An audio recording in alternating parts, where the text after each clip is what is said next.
Mga Karaos, good morning po. Kamusta po tayong lahat? Ito, welcome back po muli dito sa aming channel. Ngayong araw po ng linggo, yan, September 28. Ito, may pasok po tayo mga Karaos. Kagaya na sinabi ko dito sa vlog ko kahapon, magpapasok po tayo ngayong araw ng linggo para makabawi naman po. Tsaka maganda naman po yung weather natin. So may gawa tayo dito sa Tansa Garden Villas. Yan, may gawa po tayo dyan. At tsaka dito sa project natin sa Lumina Homes Phase 4. Mga Karaos, samahan niyo po muli kami. Baka meron kami may share na idea sa inyo ngayong araw na ito. Enjoy watching po. Let's go. Tara. Yan mga Karaos, nandito tayo sa Phase 4. Mag-alas 9 na. Medyo maambon po. Kakasabi ko lang medyo maganda yung weather, kaya nagpapasok tayo. Tapos medyo naambon. Pero sa tingin ko naman hindi naman uulan to. Okay, Sandy, good morning po. Good morning. Yeah, good morning. Good morning din kila client owner natin dito. So ang reason kung bakit nagpapasok tayo, kahapon po kasi hindi muna tayo nagpapasok. Ang priority is yung matanggal po lahat ng ano rito, ng kalat. Yan, bali hindi po talaga kinaya dahil kulang pa sa ano, kulang pa po yung truck na naghakot. So, kailangan mabalikan pa po to. So dati apaw po yan dito. Ngayon nangako naman sila na babalikan po agad nila. Tapos sa buhangin po natin, ang gusto ko sana mangyari yung buhangin, yung pagkaka stock file niya isang pahaba na lang. Yun nga lang hindi nakuha. Kaya dito pa rin po, bali magpapadeliver tayo ng buhangin at saka simento. Ayan, bali bati muna tayo. Kay Richard, good morning po kay Richard. Tsaka kay Kuya Doming, good morning. Ayan. So assignment dito, layout ng pader, asintada at saka palitada. So ito na yung ating binistay na buhangin plus yung ating waterproofing compound na minsan Sahara, minsan Dabco. Yun yung ginagamit natin. Yan. Yan, may kasama pa sila rito pero layout lang. Ano yung laser natin. Dito si Adonis, good morning. Good morning. Tsaka kay Bilo, good morning Lag. Good morning. Ayan, bali habang may nag-aano po, may nagpe-prepare po ng ating pangpalitada, meron na pong nagle-layout dito. So ang layout na ginagawa nila rito, yung pangkalahatan na pader na kung saan tapos na at pwede na pong lagyan ng palitada.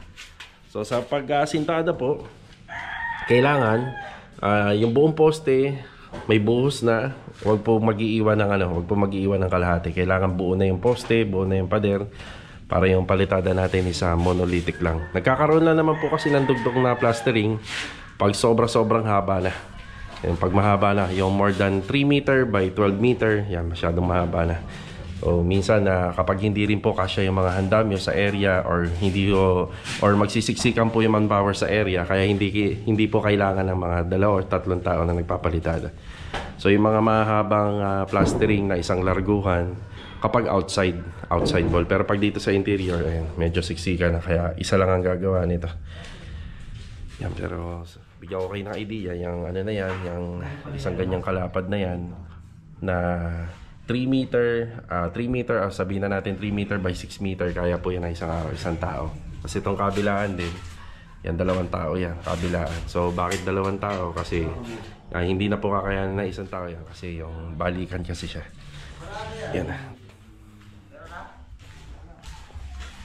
Tatapusin lang muna ang asintada. So ang technique, kailangan pagka ganito, huwag mo nang papalitadaan to. Kailangan matapos muna yung asintada, so bago palitadaan.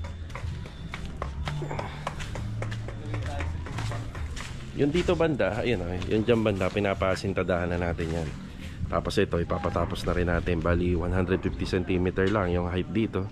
Tapos yung sa mga poste, hindi muna namin to ipapa-priority. So plastering muna, kasi itong sa poste pwede naman po tayo magbuhos kahit na medyo maambon. Yan, pwede tayo magbuhos. So bonus na sa atin yan.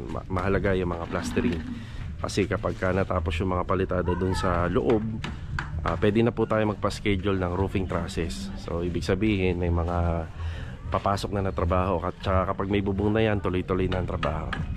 So dito kasi sa project natin sa Phase 4, nakikipagsapalaran lang tayo sa panahon itong September. So ito, tiis-tiis muna, medyo makalat pa.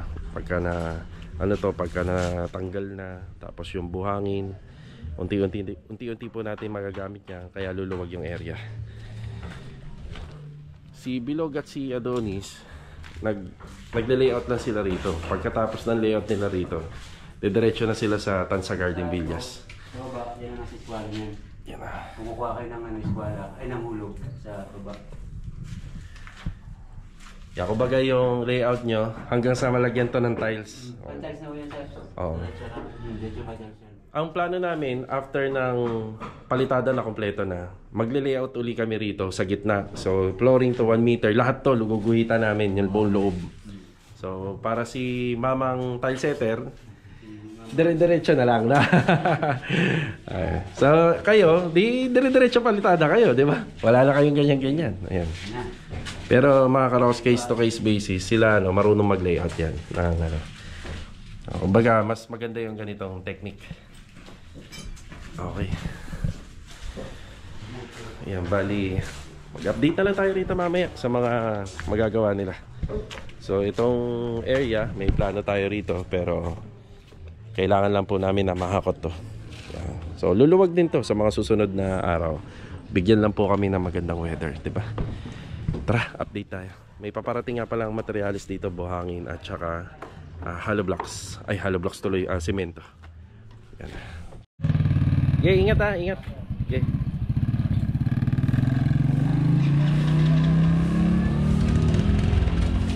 Okay.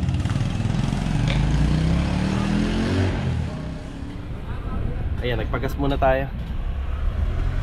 Pinapultak natin tong si Mulong.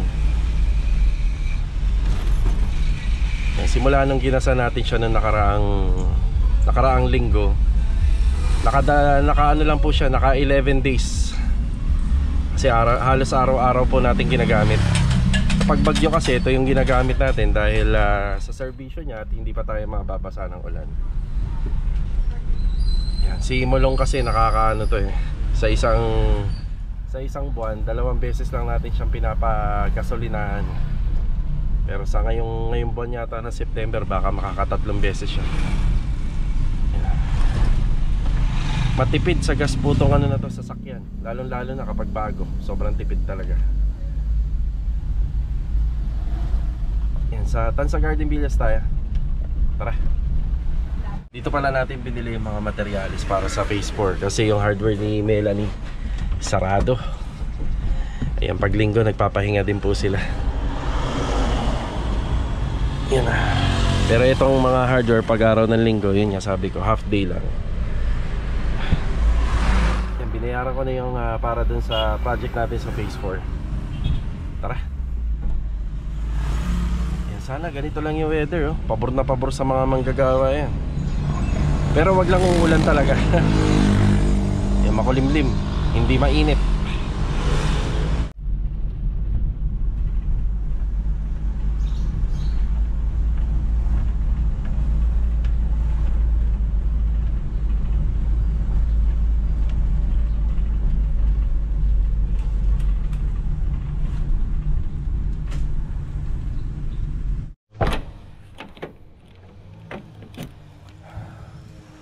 Eto, nandito na tayo sa Tansa Garden Villas. Yan. Good morning kila Sir Ivan at saka kay Mama Carissa. Yan, good morning. Yan, bali yan naka-deploy dito. Ilan sila rito? 6. Yan, 6 na tao. Yan, kung nakapasok sana yung iba, pwede rin po sana natin i-deploy dito. Yan, ito yung condition at saka yung sitwasyon ng ano natin. Project. Yan. Basta ang mahalaga lang, bawal po lumagpas yung mga materialis namin. Yan, kaya araw-araw ang pinagagawa ko dito, pinagwawalis ko muna yung tropa. Ang pinagwawalis muna natin para lagi malinis po yung kalsada. Basta hindi lalagpas, yan, okay to. Kaya may mga nakasako tayo rito.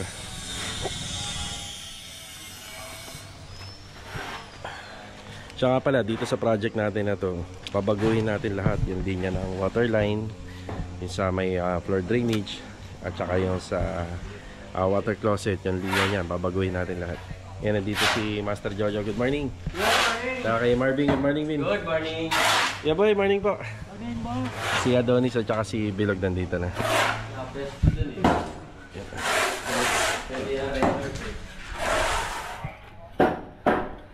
Rick, good morning, Ricky. Good morning, boss. Yan, pinapasintadaan na po natin yung sa tie beam. Yan, yung pinaka tie beam natin dyan. Pinapasintadaan. Siya nga pala, meron pa sa yung CHB dito. Yan, CHB dito sa bandang gilid. Tapos according sa ano, as per plan, yung pinakasukat niya, ito yatang pinaka firewall na to, kalahati. Maghahati tayo dyan sa kapitbahay at saka dito sa ongoing na ginagawa natin. Yung sa separation na lang po nung balik ng tambak at saka nung sa tie beam, yan na CHB na yung ginagamit namin. Medyo magastos to ng konti, pero yung sa gawa, sa oras, hindi naman po ano, hindi na maapektuhan sa manpower. Kasi yung kadalasan, yung iba dyan naiipit kapag yung kahoy, hindi na matanggal.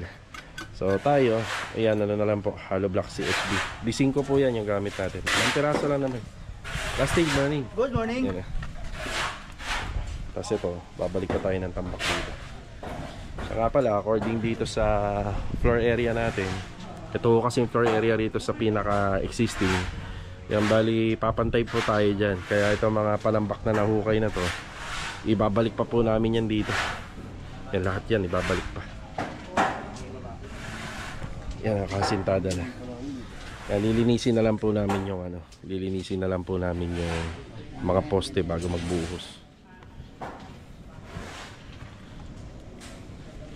Yan, bali itong part na to, CHB. Yan, may abang po tayo ng dowels, vertical. Pero pagdating doon, yung garahe na lang po yan, yung garahe. Ito, magkakaroon tayo ng CHB walling dito. Tsaka dito. So sa plano, parang matitibag yata ito. Pero may matitira na ano, pang poste ito sa gilid. Yan, matitira.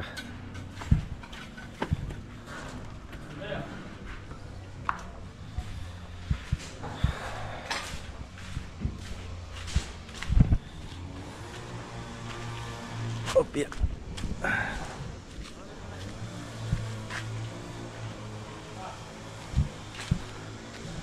Yan, pabor sa amin to. Araw ng linggo. Yan, di ba? Ganda ng panahon. Bibili nga pala tayo ng ano, ng submersible pump. So, tinawagan ko na yung pinakamurang branch or pinakamurang brand, which is yung Inco. Yan, makukuha natin siya na nasa 9,800, bali 1.5 HP. Kasi may mga bagyong paparating na naman. Makakatulong na rin yun sa ibang project pag nagkataon na.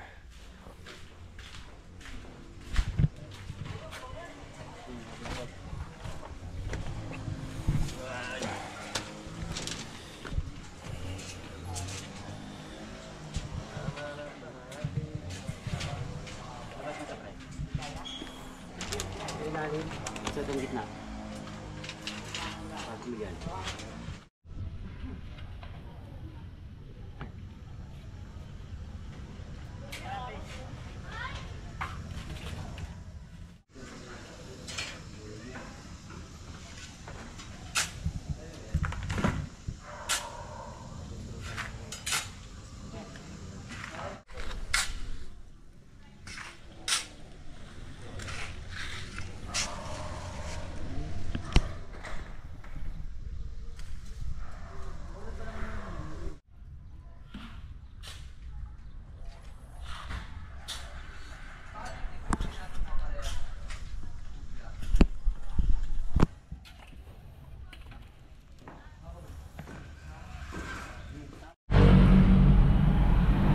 Bali, makakaraos na dito tayo sa may tansa.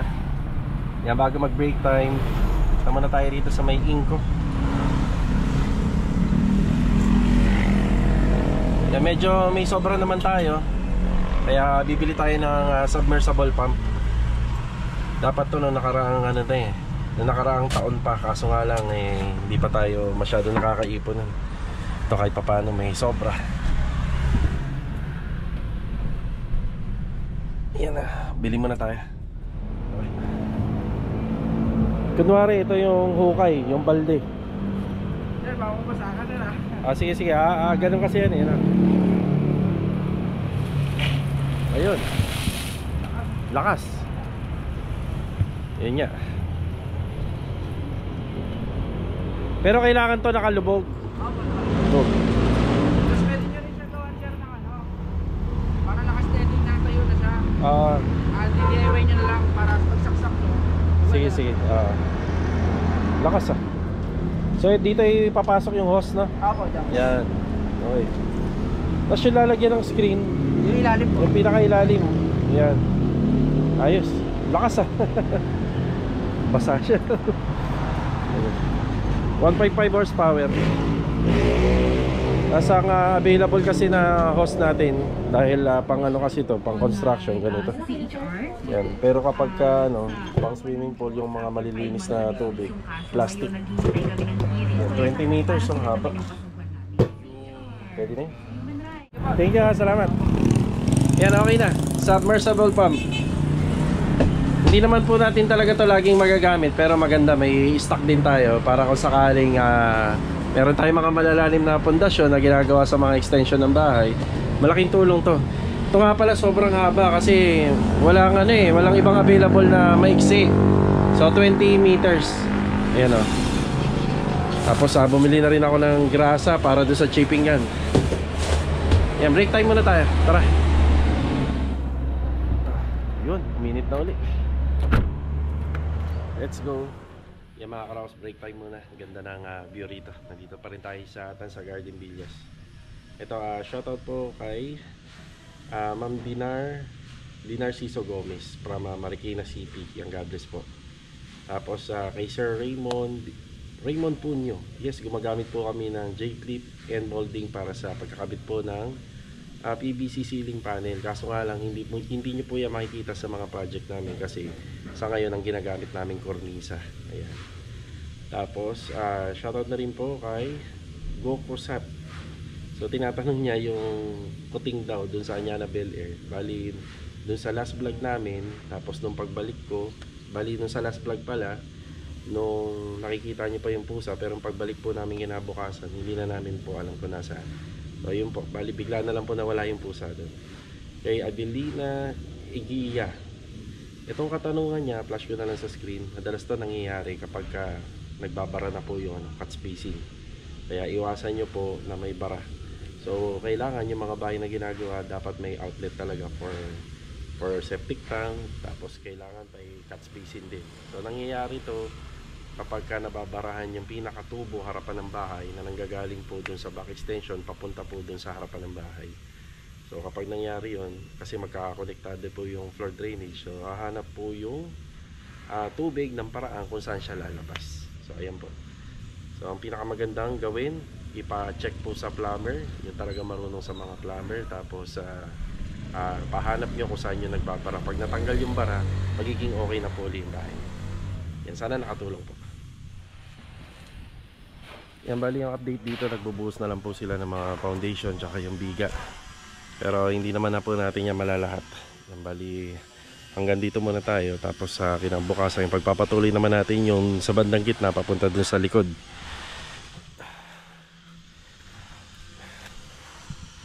Ayan, dito mga karaw sa Tansa Garden Villas, magpapaalam lang tayo kapag magtatrabaho ng linggo. Basta hindi naman po talaga mag-iingay. Ayan.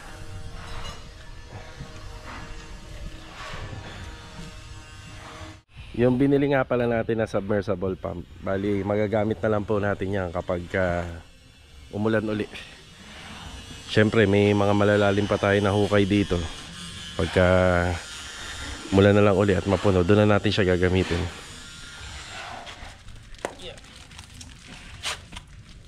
Break time. Magkano yung bota mo, pre? Magkano bota?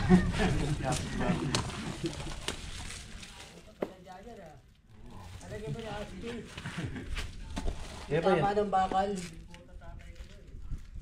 Ayun yung bota doon, pinapon lang.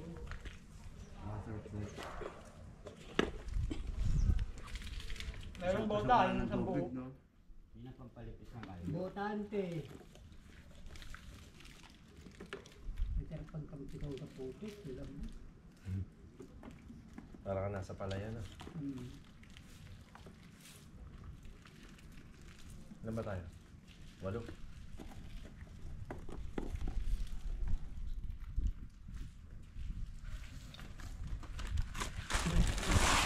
Basura.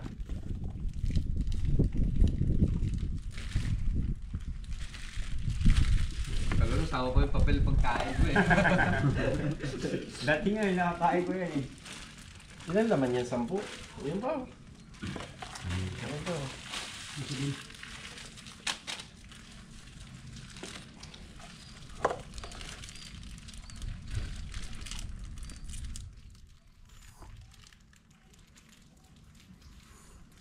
May natin. Sabi naman kapo. Pagkasahod, pagkain ko ng isa. Nahilo ako. Mami, labing Hinahanap ko ngayon kayo naman. Wait ko. Gaya natin. Ako ka na. Tap. Masarap ang kapito. Parang kape. No? Nakabalik na ulit tayo rito sa Phase 4. Bali itong vlog natin ngayong araw ng linggo.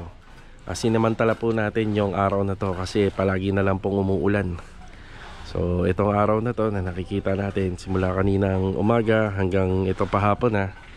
Yan, wala pong ulan na naganap kaya sinamantala namin.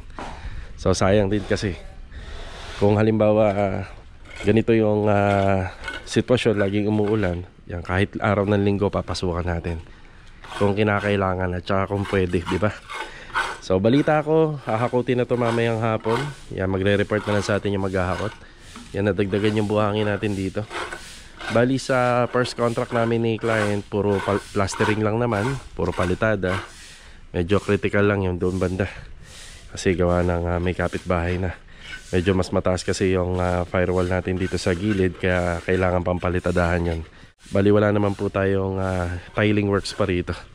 So check natin kung ipadadagdag ni client kapag natapos natin yung sa first contract. Yan, puro plastering. Yung may konting asintada, tapos yung dito pa isusunod na lang yan bukas. Tapos yung pinaka final height ng asintada rito sa may kalahati ng 9 meters, 4.5 papunta rito sa harapan, yung 150 cm lang yan. Ganun din sa kabila, madadagdagan na lang yan, konti na lang. Yan, dali yung opening dito, makikita nyo yung opening na yan, nasa 80 cm po yung opening yan. Bali ang ilalagay po dyan is glass and aluminum door. Yan ang gusto ni client.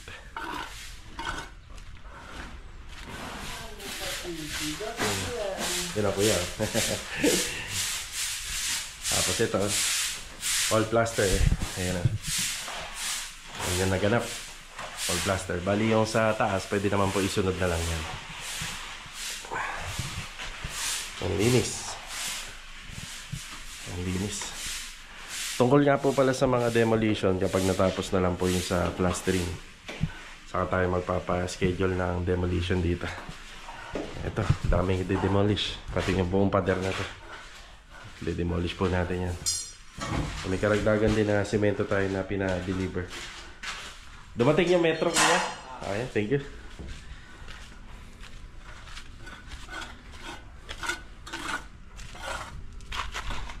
May araw din kasi kami na hindi nakapasok kasi noong nakaraang araw yata, hindi ko na matandaan kung Huwebes. Yan na umulan. Maghapon yung bagyong Huwebes or Biyernes, mga ganun. Kaya ito, pinasukan natin. Bali ito mga karos, hanggang dito na lang po muna yung vlog natin ngayong araw po ng linggo. Yan, maraming salamat po muli sa walang sawa niyo pong suporta.